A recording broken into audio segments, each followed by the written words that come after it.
Let's get this thing going. Welcome to Two a Day. I'm your host, as usual, Michael Bumpus. And as you know, 2 Days brought to you by Alaska Airlines. They take care of us. We take care of them. You got John and Clayton at 11. You got me at 5:30. This is just what we do. Talk a little football. I'm not going to lie to you, man. It's getting down to crunch time. All right, it is getting down to crunch time. Permadude asks, why am I so beautiful? Thank you for calling me beautiful. I look like my mama, so I'm just gonna give all glory to her. To my mama. All right. So y'all want to get to my observations or what? Here's what we got. Okay, first observation. Someone asked me yesterday about Justin Britt. He has been seen in the VMAC multiple times now. Multiple times. So what does that mean? That means that one, they're checking to see if he's healthy. No. First off, it means one, he doesn't have COVID because he wouldn't be allowed in VMAC if he did. Start off with that. Two, they're checking to see how healthy he is. And three, they might not be satisfied with the tight end position. Now, I was on Q13 from, 3 to 4 today. And if you watch that, Aaron Levine asked me, he goes, what spots on this team have not been solidified? And the center spot is one of them. I'll get to the other ones later, but that center spot hasn't been solidified. We start game prep next week, and this team has not yet declared a center. Now, that doesn't, it means two things. All right, let's be real, okay? They don't have confidence in him. That's what it is. They don't have confidence in Posick, Finney, or Fuller. So they got to adjust. And that's the great thing about football. If you're a guy who's on the bubble, you're a guy who was on a team 1 year, got cut, you could make some rounds. You never know when it's all done for you. You could be sitting at home on the couch watching Thursday night football, eating popcorn, and you can get a call on a Friday and say, look, can you get here tomorrow? If you are healthy, if you have a track record, if you are a good person and people want to deal with you, you're never really out the game until you're out the game. Now, when you don't get calls for a couple of years, I'm going to say you're out the game.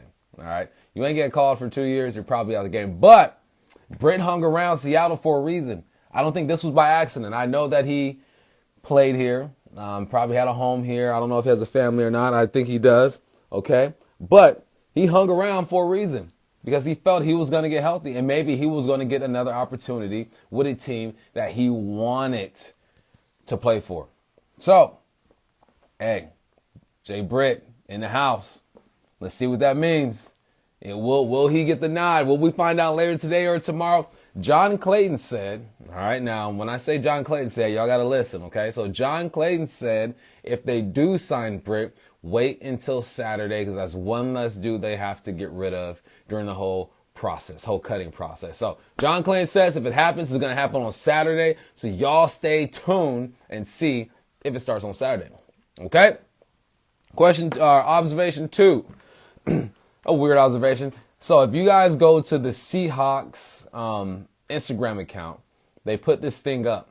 Okay, I just looked at it before I hopped on. I'm like, I have to talk about it. They put up a camera and with a question under it. And the question says, and this is what random players can walk up, who has the messiest locker in the locker room?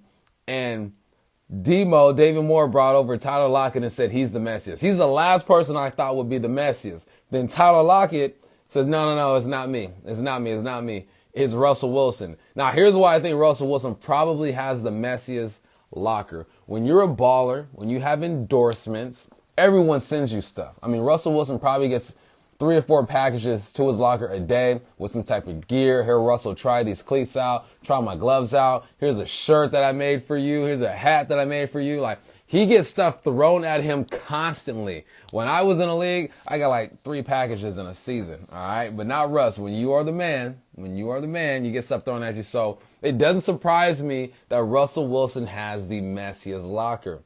Okay. But then towards the end of that, Tyler Lockett comes over to the camera and says, hey, do you remember when David Moore had mold in his locker? I don't know why I thought that was important, but I just thought I'd share that with you guys. You know why it's important? Because we're getting towards the end of this thing. All right? And we're scraping for stuff. Let's be real. We're getting towards the end of this. We're scraping for stuff. We talked about everybody. Okay. I'm searching. Okay. Another observation. My last one before I get to your questions. All right. I found out something today. It's not an observation. It was more of an aha moment. Okay. I found out today that the Hawks have only won one game, one home opener on the road while under Pete Carroll. Only one. That stat surprised me. They were 7-1 on the road last year, so they showed they can play on the road. When I was with the Hawks, we were no good on the road. I think we lost all games but one on the road. We weren't a very good team anyway, but we were especially not very good on the road. There's something about waking up for a 10 a.m. game on the East Coast. All right, they got some hours on us. The body just responds differently. It is what it is. But yes, they only won one game. What's up, Bay? They only won one game on the road under Pete Carroll. That's all I got for you. All right? It's not that I'm not been paying attention. I just don't want to say the same stuff to you over and over again. Okay? Now, question time. What do you have for me today? Let me scroll back up. See where we started. Where we at? Come on, hit me with something. How do you think Alton Robinson will do? What position will he be? Robinson's going to do a good job, I believe. Now, before Darrell Taylor got hurt, who was a Hawks second-round pick, I thought Alton Robinson would be a 3, maybe a 4. He's bumped up to a 2 right now. When you hear Pete Carroll talk about him, he really enjoys the guy. He says he's coming a little heavier than they expected, 15 pounds, a little heavier, but it hasn't slowed him down. Alton Robinson was known as a speed rusher, whereas now they feel like he's using more hands. He's using more technique. He's throwing that curveball, right? When batters can sit back and just wait on that fastball, which is what tackles were able to do with Alton Robinson because he only had one move. You sit back, you know what's coming. But now you sit back, you get a curve, you get a change, you get the heater. That's exactly what Alton Robinson has done to make himself valuable to this football team. All right, he has added tools to his toolbox, and it's just going to make him a better overall player. Alton Robinson, I think he's going to be all right. He's going to be all right. Okay. This one's from Cricket Curtain. Who do you think the Seahawks will cut, but you don't want them to? Oh, that might be one of the best questions we've had. Cricket Curtain, big ups. I think they're going to cut Freddie Swain, and I don't want them to. I think Freddie Swain can bring a lot to this football team, especially in the return game. But when you sign P. Richardson, it's like, who's going to get cut? I don't think they're going to cut Ursua. You know, I don't think they're going to cut Lockett, DK, P. Rich, David Moore, Philip Dorsett. You got to go at the bottom, right? You got to cut Aaron Fuller, Cody Thompson, Freddie Swain. I think Freddie Swain is a guy who I felt like didn't get a fair shot because he didn't stay healthy. Now, I think if he stayed healthy, he could be in the mix, but it was going to be tough either way just with the bodies that they had. But him not being healthy put him in this position. But I also think that he will get picked up by somebody else. I really do. I don't think it's over for this kid. He's too young. He really hasn't gotten a fair shot because you can't prove yourself. You don't have no preseason games. You can't prove yourself. So I think that's what happened with him. He's a guy who I think who's gonna get cut, and I really don't want them to do it. Freddie Swain, man, you guys remember that name. I think he's gonna do some things in this league. All right, what we got?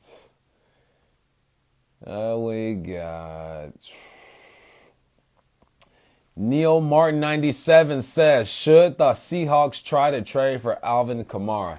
No. Nope. He's going to cost too much. You have to give up too much. You've already given up a couple first rounds with Jamal Adams. You already have 3 running backs who are ready to go right now, and Chris Carson, Carlos Hyde, and DJ Dallas. Let's not forget Rashad Penny's going to get healthy. You still got Travis Homer as well. As attractive as that is, you think about Alvin Kamara, man. He can catch the ball out the backfield. He ran all over this defense when they came to CenturyLink last year when Drew Brees wasn't playing. Teddy got his first start. There's a bunch of things that make Alvin look really attractive, but you can't break the bank at this point. You have running backs who are ready to go. You have a receiving core that's ready to go. I don't think you're going to see any big-time signings out of this group anymore. I think those days are over with. Unless, I don't want to say, unless Clowney shows up for cheap and just knocks on the door and say, hey guys, I'm ready to play. Give me what you got. Let's keep this thing rolling. I don't think they're going to see any more big time signings out of this group. I think everybody is settling into their role. It's like when you build a new house, right?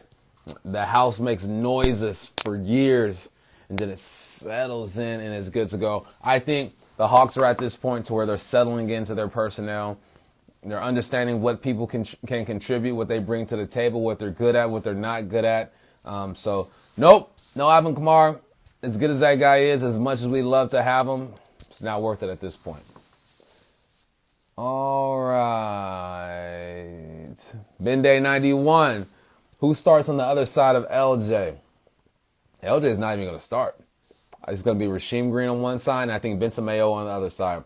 I think LJ will back up either spot, and then you got Alden Robinson there as well. Don't forget Bruce Irvin can walk down and play that spot too. Now, I don't think LJ is going to start. I don't think he should start either. I think this is like another rookie season for LJ. He only played 150 snaps last year. That's not a lot. That's like 2.5, 3 games, maybe 3 games. All right, that's not a lot. He still has a lot to learn. Okay, he needs those reps. I don't think you can depend on him right now. Maybe a few weeks in, when he's wet his beak, when he's not wet behind the ears anymore, then you start loosening up the leash and letting him go. But right now, I just don't think. I know he's not going to start. He's not going to start. I'm 95% sure he's not going to start. If he does start, then he had a great end of the camp week this week, and he had a good game prep week the following week. All right.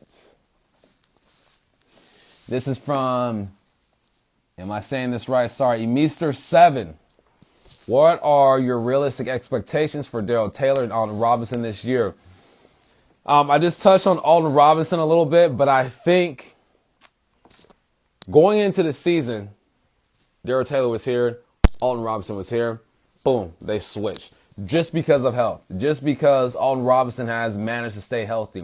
I think Darrell Taylor is going to have a season similar to LJ. I think he'll produce a bit more. I don't think LJ had a tackle. I like to think Darrell Taylor will at least get a few tackles in there. But I would just pump the brakes on Darrell Taylor. I think this becomes a 2-year gig. It's going to take him a couple years before he gets going. Now, if he comes out this year and does this thing, I'm all for it. All day. I'm all for it. But I just think that Alden Robinson has passed him up and Darrell Taylor is behind simply because he's not able to practice with his injury. All right. What we got? Hit me with something. Vay Flores says, how do you think we will match up with Atlanta? I think we should win, but you're right about starting slow. How do I think that matchup? I think they match up well. The thing I like about Atlanta is Julio Jones. This defense is going to be tested in that secondary right now. Don't forget, they have Todd Gurley. So this defensive line will be tested right now. We are going to find out. Call there. Sorry. Calling me. People calling me. What? They don't know. 5:32 a day. What they doing calling me, man? What was I saying? All right, yeah, we're going to find out what this secondary can do.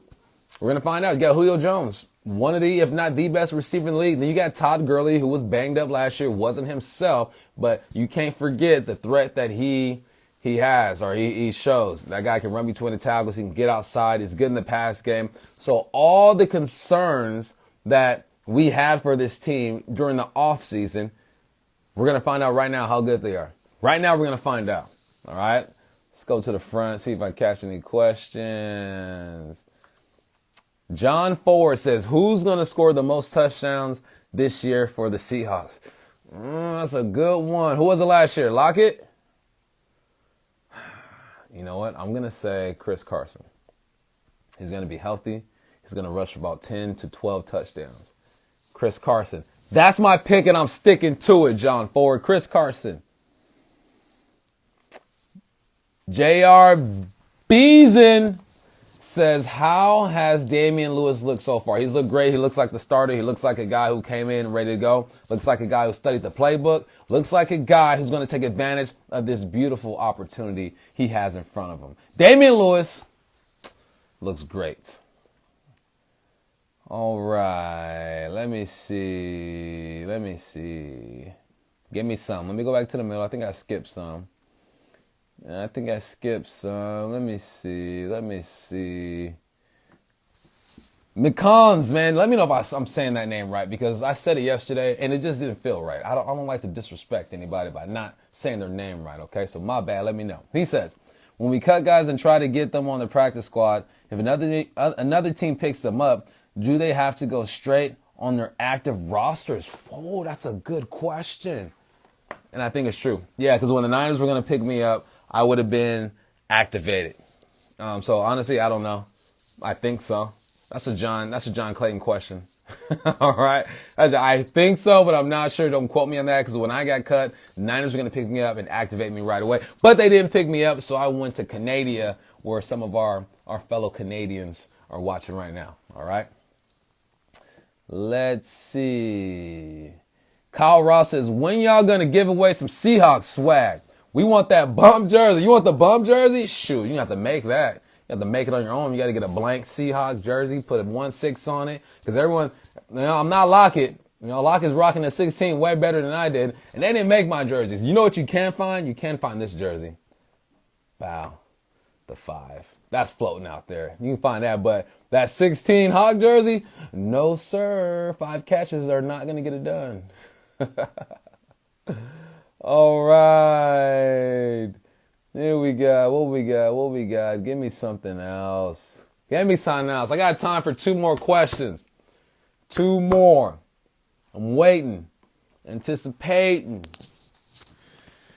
All right. Are we going to end on this note? This is the note we want to end on, huh? After today, we got 2 more of these. Bam, we got one.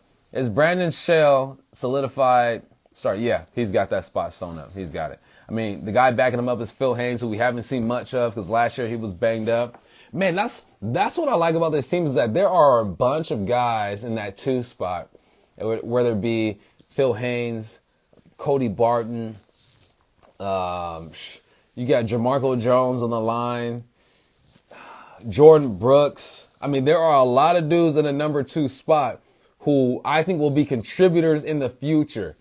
So yeah, Show has a spot, but Phil Haynes is sniffing on him. He's right behind him. He's like, I smell that starting spot. Don't you slip up. Don't you slip up. He's coming for it. All right, last question. Here we go. Who leads the Hawks in receiving this season? Yards and touchdowns. My heart is telling me DK will lead all receivers. That's what my heart is telling me. My head is telling me Mr. Lockett, number 16. Now Michael Bumpus back in the day with 5 receptions. I'm talking about Tyler Lockett. I think he's going to lead the team in receptions and yards. But I wouldn't be surprised if he doesn't. Okay. Mello, you joined us late today, man. What you doing? Getting out of here. All right. That's all I got for you guys today. I appreciate you. We're winding down. All right. If you're not doing anything tomorrow, I'm on Q13 from 1 to 2. Holler at me. Okay. And if you're not following me on Twitter, Michael Bumpus 5, or IG, Michael Bumpus 5, then are we really friends? All right. As usual, 2 days brought to you by Alaska Airlines. Appreciate y'all.